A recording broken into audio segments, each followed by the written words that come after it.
Hello everyone, स्वागत है आप सभी का एस्पिरेंट्स के यूट्यूब चैनल पर।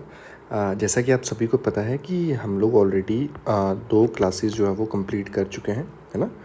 2 क्लासेस हमारे पास कंप्लीट हो चुकी है, जिसमें हमने जो है वो जो हमारा नंबर सिस्टम था, वी हैव कंप्लीटेड दैट, है ना। नंबर सिस्टम हम लोगों ने कंप्लीट कर लिया है और उसके साथ साथ हमने जो है वो लास्ट क्लास में सिंप्लीफिकेशन को भी देख लिया है, ठीक है।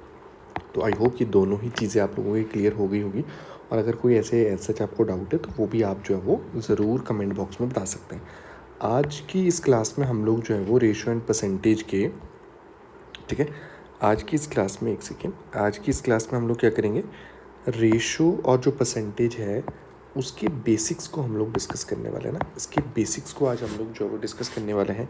देखिए, जब भी हम लोग अर्थमेटिक की बात करते हैं तो अर्थमेटिक में रेशो और जो परसेंटेज होता है वो सबसे ज़्यादा बेसिक हमारे पास होता है, और अगर आपको रेशो और परसेंटेज नहीं आता है तो आप जो है वो बहुत सारी जगहों पे फंस सकते हैं। लेकिन बिफोर मूविंग अहेड, जो कि हम लोग हमारा रिचुअल है, आपको सेशन को लाइक करना है, आपने दोस्तों के साथ शेयर करना है, और आपको ये सेशन कैसा लगा वो भी आपको ज़रूर कमेंट करके बताना है। और ऑब्वियसली अगर आप चैनल पर नए हैं तो you don't need to forget about the subscribing the channel, ठीक है। तो फ्री ऑफ कॉस्ट ही आपके लिए क्लासेस चल रही है, चाहे आप JOIT की तैयारी कर रहे हो, चाहे आप JBT की तैयारी कर रहे हो, चाहे आप HP पटवारी की तैयारी कर रहे हो, है ना। उन सभी, या पंचायत सेक्रेटरी, उन सभी सेशन में जो है ये आपको हेल्प जो है वो करेगा, ठीक है। तो चलिए बेसिक्स के साथ शुरुआत करते हैं कि रेशो क्या होता है, परसेंटेज क्या होता है, कैसे इनके बेसिक्स एग्जीक्यूट होते हैं, वो सारी चीज़ें हम लोग जो है वो देखते हैं, ठीक है। तो सबसे पहले हमारे पास जो आएगा वो हम लोग रेशो को समझेंगे, है ना, कि रेशो हमारे पास क्या होता है, कैसे कैसे इसकी चीज़ें हमारे पास चलती है और क्या क्या चीज़ें हमें ध्यान में रखनी होती है, ठीक है। अब जैसे मान लो 2 लोग हैं, एक है ए, एक है बी। मान लो ए के पास जो है वो 500 रुपये है और बी के पास जो है वो मान को 700 रुपये है। अब 500 और 700 को सबसे बेसिक फॉर्म में कैसे ले जाएंगे। हमने क्या किया कि एक ज़ीरो से पहले एक ज़ीरो काटा, फिर दूसरी ज़ीरो से दूसरी ज़ीरो काटी, अब क्या बचा, 5 और 7 बचे। अब 5 और 7 किसी कॉमन संख्या से नहीं कर सकता है, तो 500 और 700 का जो सबसे बेसिक फॉर्म आया वो हमारे पास आया 5 और 7। तो रेशो क्या होता है, रेशो जो होता है वो किसी भी नंबर का सबसे छोटा फॉर्म होता है, जिससे ज़्यादा उसे हम लोग ब्रेक नहीं कर सकते हैं। जनरली रेशो को हम लोग एक्स करके लिखते हैं। जैसे मान लो 5 है तो इसको कैसे लिखेंगे, 5x लिखेंगे। 7 को कैसे लिखेंगे, 7x करके हम लोग जो है वो लिखेंगे। अब मान के चलो कि ए को किसी ने 20 रुपये दे दिए, तो उसको कैसे लिखेंगे हम लोग, ऐसे लिखेंगे 5x + 20। और मान के चलो बी से किसी ने जो है वो 20 रुपये छीन लिए, तो उसको हम लोग कैसे लिखेंगे, 7x - 20। बोलने का मतलब ये है एग्जैक्ट वैल्यू ना तो सीधे रेशो में ऐड होती है, और एग्जैक्ट वैल्यू ना ही सीधे रेशो से माइनस होती है। तो आपको x करके ऐड और x करके ही माइनस जो है वो करना पड़ता है। तो ये है बेसिक अंडरस्टैंडिंग किसकी हमारे पास, कि रेशो हमारे पास काम कैसे करता है, ठीक है। अब एक सेकेंड रुकना जरा, एक सेकेंड, हाँ इधर ही मेरे पास आ जाओ, एक सेकेंड, ठीक है, एक सेकेंड। तो हम लोग जो सीख रहे हैं वो क्या सीख रहे हैं, ठीक है। हम लोगों ने क्या सीखना है कि ये सारी चीज़ें हमने देख ली कि 5x और 7x है, ठीक है। ये चीज़ें हमने देख ली कि ए के पास 5x था और बी के पास 7x था। ये चीज़ें हम लोगों ने सीख ली। अब अगली बात क्या ध्यान में रखनी है ना, कि कंबाइंड रिलेशन कैसे निकाला जाता है, वो आपको बहुत ज़रूरी चीज़ होती है रेशो में। और जब तक आपको कंबाइंड रिलेशन निकालना नहीं आएगा, आप बहुत सारे सवालों में फंसते रहोगे। कंबाइंड रिलेशन क्या होता है, चलिए देखें। A/B मान के चलो कितना है, 3/5, ठीक है। और B/C हमारे पास कितना है, B/C है मान लो 5/6, ठीक है। तो हमें जो है इनको साथ में लिखना होगा, यानी क्या देखेंगे हम, इस तरफ हम ये देखेंगे कौन सा वाला पोर्शन जो है वो कॉमन है।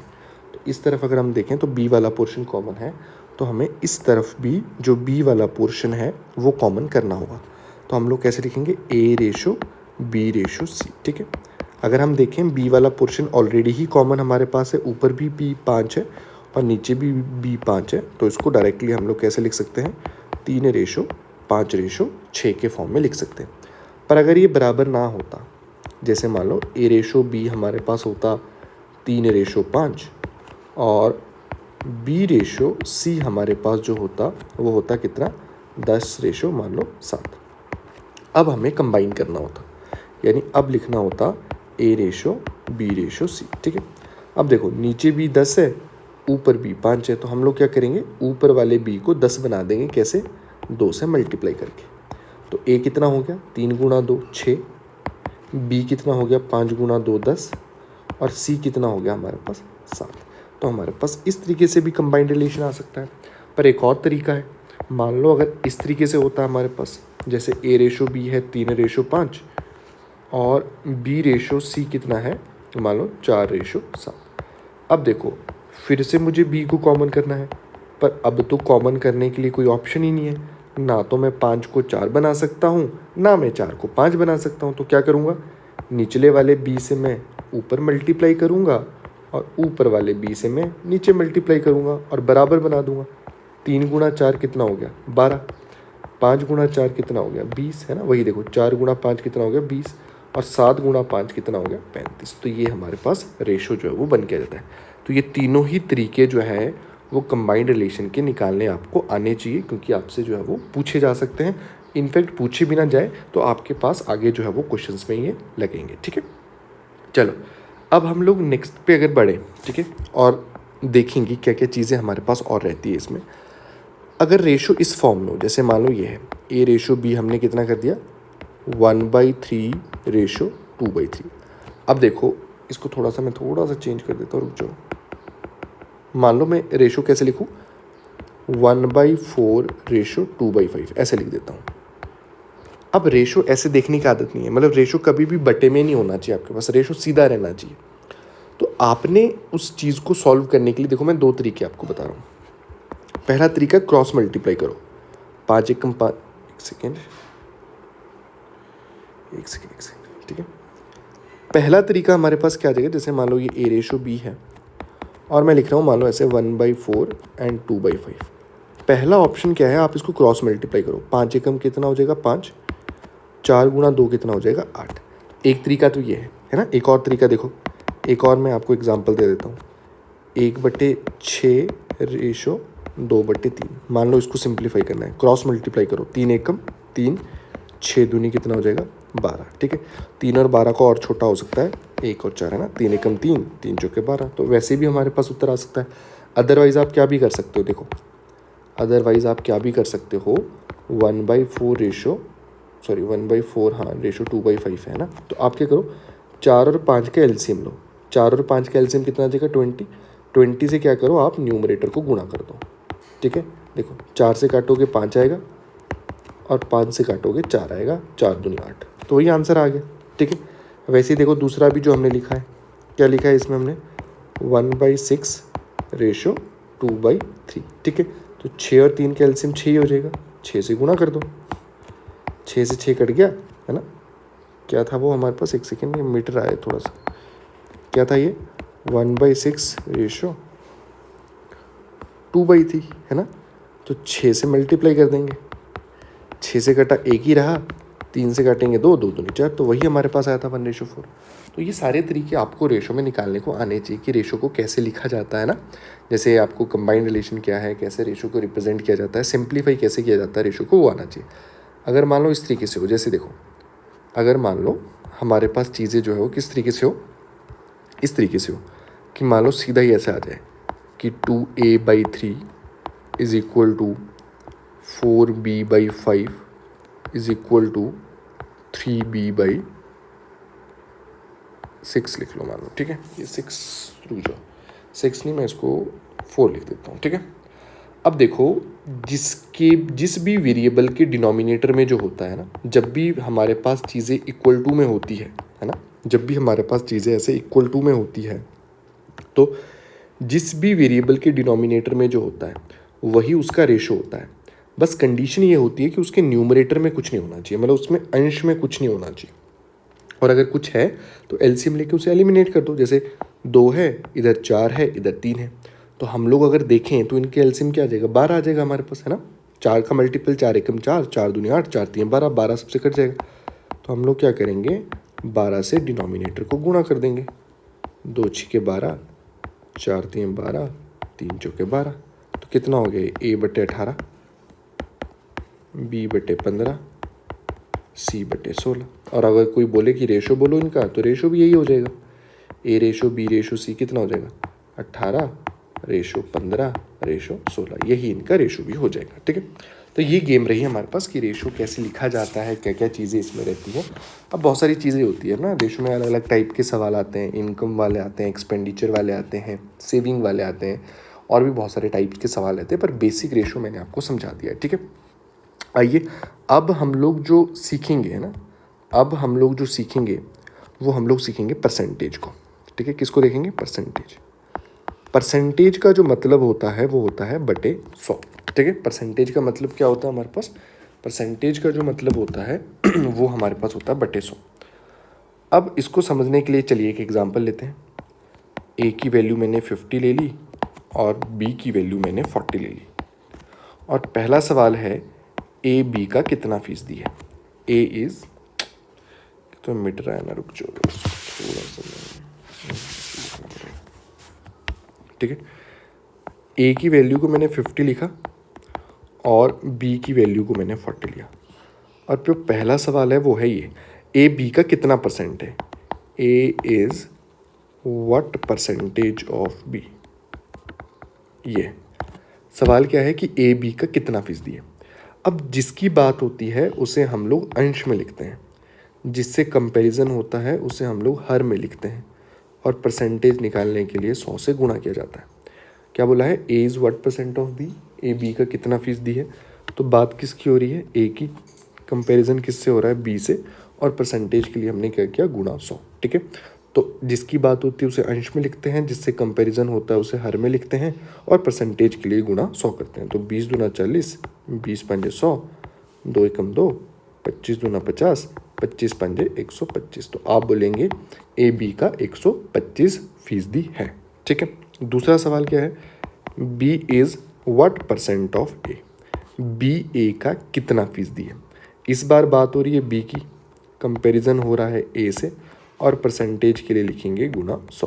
तो 50 से कम 50, 50 दूना 100, 40 दूना कितना हो जाएगा, 80। ठीक है, एक्सक्यूज मी, सॉरी। तो हमारे पास आंसर क्या आ जाएगा, बी ए का कितना फीसदी है, आप लोग बोलेंगे कि बी ए का 80% है। ठीक है, तीसरा सवाल है ए बी से कितना कम या ज़्यादा है प्रतिशत में। A is how much more और less in percentage as compare to B, कि ए बी से कितना कम या ज़्यादा है प्रतिशत में बी के मुकाबले। देखो कंपैरिजन बी से, तो बी को डिनोमिनेटर में लिख दिया, परसेंटेज के लिए गुणा 100 करते हैं। पर इस बार ए की बात नहीं हुई है, बात हुई है ए के कम या ज़्यादा होने की।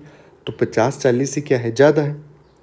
कितना ज़्यादा है, 10 ज़्यादा है। तो कैसे लिखेंगे, 10/40 यानी 1/4, और 25 चौके 100। तो आप बोलेंगे कि ए बी से 25% ज़्यादा है।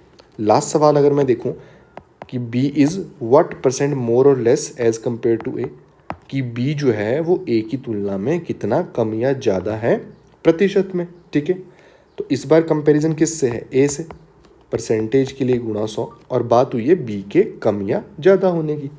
तो 40 क्या है, 50 से कम है। कितना कम है, 10 कम, 1/5, 20 पंजे 100।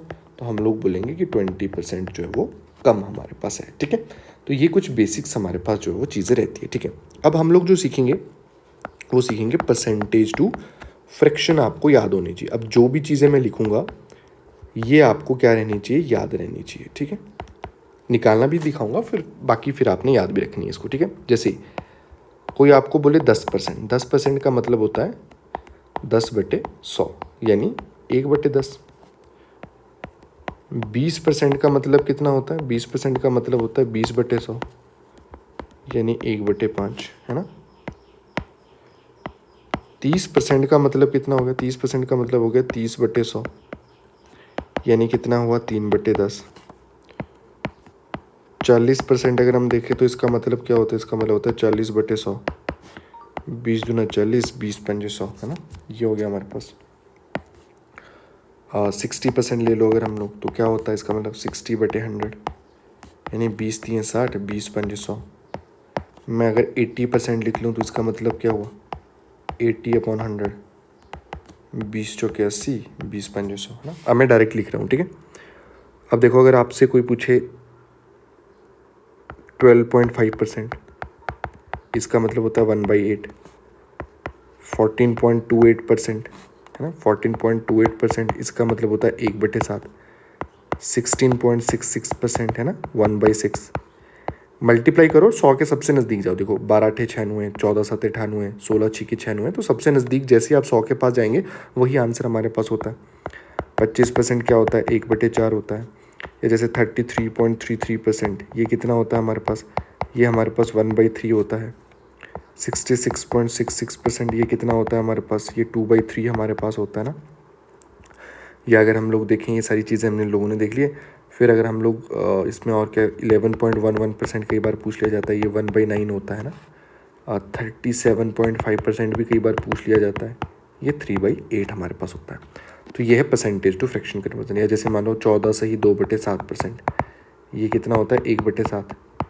14 × 7 98, 98 2 100/700, क्योंकि परसेंटेज की 2 0 लगती है नीचे। देखो परसेंटेज की 2 0 लगती है नीचे, तो 100/700 1/7। 16 सही 2/3%, कितना होता है, 1/6। 16 3 48 और 2 50/300, है ना। 50/300 कितना होता है, 1/6। ठीक है भाई। तो ये हमारे पास क्या रहता है, ये रहता है परसेंटेज टू फ्रैक्शन कन्वर्जन, जो कि हम लोगों को आना चाहिए। ठीक है, अब आइए रिप्रेजेंटेशन सीखते हैं। क्या सीखेंगे हम लोग, लास्ट जो आज के लिए हम सीखेंगे वो सीखेंगे रिप्रेजेंटेशन, कि कैसे जो है वो परसेंटेज की रिप्रेजेंटेशन हमारे पास करी जाती है। ठीक है,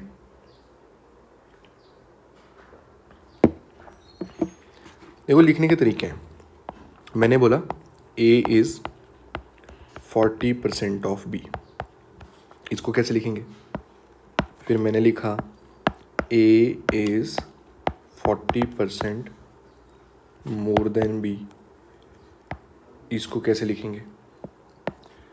और A is 40% less than B, इसको कैसे लिखेंगे, है ना। 40% का मतलब होता है 2/5। अभी हमने देखा, है ना, जो डिनोमिनेटर वाली वैल्यू होती है वो पिछले वाले को इंडिकेट करती है, न्यूमरेटर वाली वैल्यू जो होती है वो अगले वाले को इंडिकेट करती है। मतलब इसका यह है कि अगर B की वैल्यू 5 है तो A की वैल्यू कितनी है, 2 है। इस बार भी देखो 40% है तो 2/5, पर इस बार क्या लगा है, मोर। मोर का मतलब होता है ज़्यादा, ज़्यादा यानी प्लस। तो अगर B की वैल्यू 5 है तो A उससे कितना ज़्यादा है, A उससे 2 ज़्यादा है, तो 5 + 2 कितना हो जाएगा, 7 हो जाएगा। इधर क्या लगा, इधर लगा लेस। 40% तो 2/5 ही होगा। लेस का मतलब होता है कम।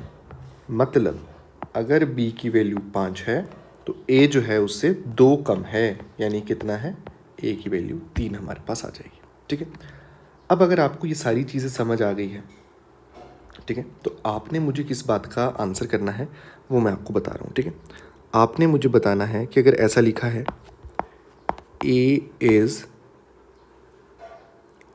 60% ऑफ B, इसका आंसर क्या होगा। दूसरा, A is 60% more than B, इसका आंसर क्या होगा। और A is 60% less than B, इसका आंसर क्या होगा। ये तीनों ही आंसर आप सभी लोगों ने जो है वो कमेंट बॉक्स में बताना है, ताकि मुझे पता लग सके कि कितने लोग जो है वो इन सेशंस को देख रहे हैं और आप फ़ायदा जो है इसका ले रहे हैं। तो सभी ने जो है, जितने भी लोग देख रहे हैं, कमेंट बॉक्स में इन तीनों के आंसर आपने ऐसे देने हैं। 1 का आंसर ये, 2 का ये, 3 का ये। ठीक है, चलिए, थैंक यू, मिलते हैं आपसे नेक्स्ट सेशन में। ओके जी, थैंक यू सो मच।